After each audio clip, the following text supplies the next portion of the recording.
the bill as amended is passed. Reform advocates celebrate passage of the Senate bill, which tightens border security and sets out a lengthy path for citizenship for millions of undocumented immigrants. But getting a bill through the Republican-controlled House will be a different story, says House Speaker John Boehner. We're going to do our own bill through regular order, and it'll be legislation that reflects the will of our majority and the will of the American people. Boehner insists any reform bill in the House must be supported by a majority of Republicans, and many of them have already rejected the Senate version because it offers a path to citizenship.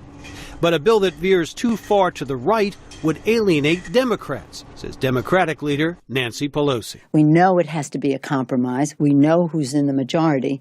But if you want our votes, it has to be something that our members can vote for. 14 Republicans supported the Senate immigration bill, well aware of the party's dismal showing among Hispanic voters in last year's election, says analyst Alan Lichtman. Republicans cannot go forward and expect to win national elections, picking up 20 to 25% of the rapidly growing vote of Hispanics in the United States. But in the House, many Republicans are reluctant to anger their conservative supporters back in their home states, says expert Norm Ornstein. If you're sitting there in the House, you may be mildly fearful that there could be a huge backlash.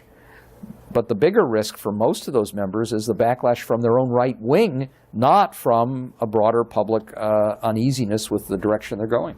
If the reform bill is blocked in the House, immigration will be a key issue in upcoming elections, says Alan Lichtman.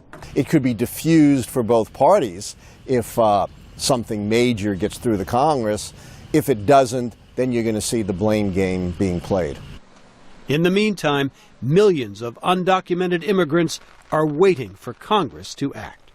Jim Malone, VOA News, Washington.